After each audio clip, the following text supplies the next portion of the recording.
Earlier today, I posted something on my LinkedIn newsletter, a piece about how clients and customers can use AI to help negotiate contracts and mediate disputes without heading straight to court.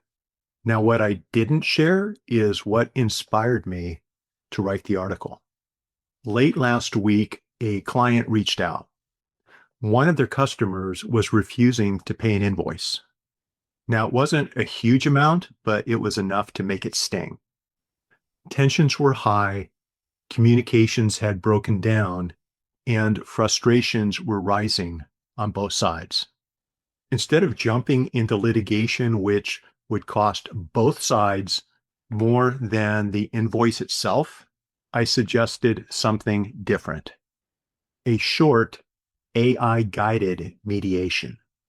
No courtroom, no formal filings, just both parties, some honest input, and a digital AI mediator trained to think like me. They both said yes. So I asked each party to send me their version of the facts. What happened? What was said? What wasn't said? And why they feel the other side got it wrong. I also asked each party why they think the relationship between the parties had gotten off track. Not just the money part of the invoice, but the friction that I was hearing about, at least through my client, that brought this whole problem to a head. Now, what they were sharing with me are private mediation briefs, private memorandums that I'm not sharing with the other side, but it's content and information I would be sharing with the AI mediation bot. And so here's what I did. I uploaded this information, both perspectives, into the AI mediation tool. Now, this isn't just some generic AI chatbot.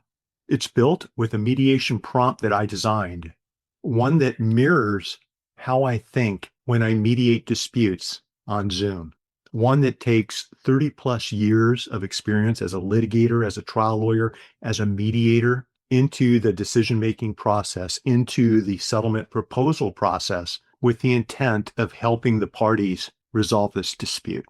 The AI mediation bot, it looks at more than just the facts and the numbers.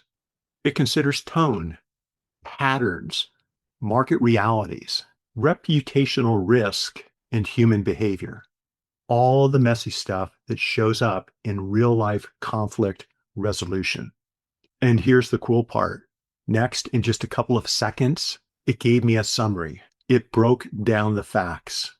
It pointed out what each side had going for them and where their arguments might fall short. And here's the really cool part. It offered 3 reasonable paths to resolution. We then sent the suggestions for a settlement, the 3 paths, back to each of the parties, and they each agreed to the second option. I then drafted a simple settlement agreement. They both reviewed and signed it, and we were done.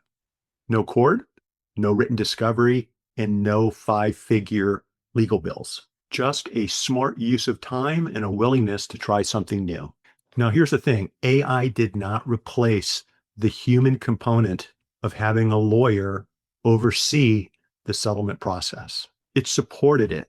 It gave us new ways of working through the disagreement. Faster, calmer, and yes, cheaper.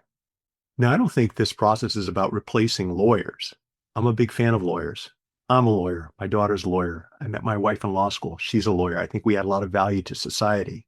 But it is about using smart tools to help clients amicably, quickly, and inexpensively solve their legal challenges. And if you're a business owner, an entrepreneur, a creator, you don't have to wait for the courts to catch up. You can use tools just like we do right now in today's world to protect your business, your time, and your peace of mind. This is a new future that's here today. I'm watching it happen right before my eyes, whether it's here at our law firm, our mediation practice, watching what our clients are doing. I really think it's important for everyone to see how can you leverage AI to help you reach these desired end results, these desired end goals in new and better ways that work for you.